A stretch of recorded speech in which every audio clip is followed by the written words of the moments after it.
నిజామాబాద్ జిల్లా ఆర్మూర్ మాజీ ఎమ్మెల్యే ఆషన్న గారి జీవన్ రెడ్డి పైన హైకమాండ్ కి ఫిర్యాదు చేస్తాం అంటున్న ఆర్మూర్ కార్యకర్తలు ఈ రోజు ఆర్మూర్ ప్రెస్ క్లబ్ లో బీఆర్ఎస్ కార్యకర్తలు నిర్వహించిన ప్రెస్ మీట్ లో బీఆర్ఎస్ పార్టీ కార్యకర్త రాజశేఖర్ మాట్లాడుతూ మాజీ ఎమ్మెల్యే జీవన్ రెడ్డి సొంత పార్టీ కార్యకర్తలపై దాడులు చేస్తున్నారని, బెదిరిస్తున్నారని, పార్టీలో సరిగా పనిచేయట్లేదని, అంతా తానే అన్నట్టుగా వ్యవహరిస్తున్నారని, ఇది భవిష్యత్తులో పార్టీకి మంచిది కాదని, దీనిపై కేసీఆర్ గారికి, కేటీఆర్ గారికి ఫిర్యాదు చేస్తామని తెలిపారు. గన్నకెవడు పోతాడని ఒక టీమే వాళ్ళు అద్భుతమైన వర్క్ చేసింది. నిజం చెప్తున్నా, వాళ్ళు ఇవాళ ఏడగానకుండా పోయింది, ఎక్కడ కానకుండా నువ్వు తొక్కుడు దొక్కుతాయి ఏమి దీనివల్ల నువ్వు ఏం సాధించింది. ఇవాళ 30,000 ఓట్లు వచ్చే పరిస్థితి వచ్చింది. ఈ పాయింట్ గల్లంతే, రేపు కూడా అదే పరిస్థితి. ఎవడు ప్రజల్లో ఒక మంచి అభిప్రాయం వచ్చేసింది నీకు, అబ్బా వీడు అద్దరు నాయన అన్నాక ఎవడు చెప్తే చెప్పండి. కేడరు డిసైడ్, ప్రజలు డిసైడ్, ఇంకేడని చెప్పు నీకు భవిష్యత్తు లేదు.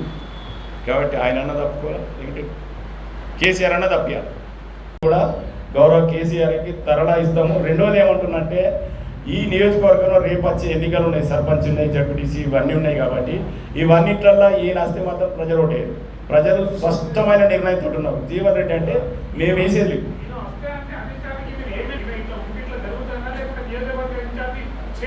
చేంజ్ చేయాలంటున్నాం, నియోజకవర్గం చేంజ్ చేయాలా. రెండోది ఎందుకు చేంజ్ చేయాలంటున్నాం, అరాచకవాది కాబట్టి, కబ్జాకోరు కాబట్టి, క్యాడర్ను మామూలు బూతులు కాదు, క్యాడర్ మీద కేసులు కాదు, ఇవన్నీ ప్రజలందరికీ తెలుసు. కాబట్టి ప్రజలందరూ ఒక అభిప్రాయంతో ఉన్నారు. కాబట్టి ఇట్లాంటి దుర్మార్గుడు వద్దు, నియోజకవర్గానికి వద్దు.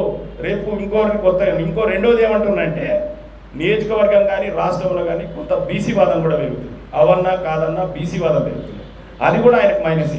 ఆయన అరాచకవాదంతో పాటు బీసీ వాదం కూడా పెరుగుతున్నది. కాబట్టి ఈయన వద్దు అనేది మా ఫస్ట్ డిమాండ్. క్యాడర్గా ఈయన తీసేస్తేనే ఇక్కడ ఏదైనా టీఆర్ఎస్ బాగుపడుతుంది. కేసీఆర్ అనేది కేసీఆర్ గారిని కోరుతున్నాం అన్న. ఇంకా ఏంటన్నా బరాబర్ ఉంటాం, అందులో డౌట్ లేదు. బరాబరే ఉంటాం. టీఆర్ఎస్లో ఉండడం పక్కనే, పనిచేసడం పక్కనే అన్నా. మేమా అట్లాంటిది ఏం ఆలోచన లేదు, ఇంతట్లయితే లేదు. ఓన్లీ కేసీఆర్ గారికి ఈయనపై కంప్లైంట్ చేసుడు పక్కా త్వరలో. ఎందుకంటే ఆయన కూడా తెలవాల్సిన అవసరం ఉంది. ఇప్పుడు కూడా తెలుస్తుంది, నాకు తెలిసేది ఇప్పుడు ఈ మీ ద్వారా తెలవాలనేది నేను కోరుకుంటున్నా. బలంగా కోరుకునేది ఏంటంటే, దయచేసి మీరు ఎలాబరేట్ చేయండి. నేను అన్నదే, ఇంకా లేనిది కూడా అవసరం లేదు. నేను అన్నదే నాకు కొంచెం సపోర్ట్ చేయండి. ఎందుకంటే ఇదొక గొప్ప విషయమే. చాలామంది ఉన్నారు, కాన్స్టిట్యూన్సీ ఉన్న వాళ్ళందరూ నాతో 100 మంది మాట్లాడింది. చాలామంది ఒక నాకు తెలిసి ఆలూరు, మంతెన, మగ్గిడి, దేగాం, అటచ్చి మిరదాపల్లి నుంచి క్యాడరు కేసీఆర్ దగ్గరికి పోలని గత 5-6 నెలలుగా ప్రయత్నం చేస్తుంది. ఈయన మీద కాంప్లైంట్ చేద్దాం, ఈయన అద్దు అని. కానీ ధైర్యం జారిపోతుంది. వాస్తవంగా ధైర్యం జారిపోతున్నారు. చాలామంది ఉన్నారు, నాతో చాలామంది కూడా ఫోన్లలో మాట్లాడుతున్నారు. చాలామంది సీనియర్ల అక్కడికి వెళ్ళి చాలామంది అద్దరా బాబు, ఇది అద్దరా, ఇది అద్దు అనేది. అన్న జిల్లా కార్యదర్శి, టీఆర్ఎస్ పార్టీ సీనియర్ వర్కర్ని, తెలంగాణ ఉద్యమకారుని, ఈ హోదాగా నాకు సరిపోతుంది. ఒక కార్యకర్తగా కూడా మనం మీటింగ్ పెట్టుకోవచ్చు. దళిత బంధు ప్రభుత్వ ఉద్యోగులు 3, 2 బీసీలు, ఒక్క ఎంపీపీ 5, ఒక జెడ్పీటీసీ 4, ఇంకో ఎంపీటీపీ 4.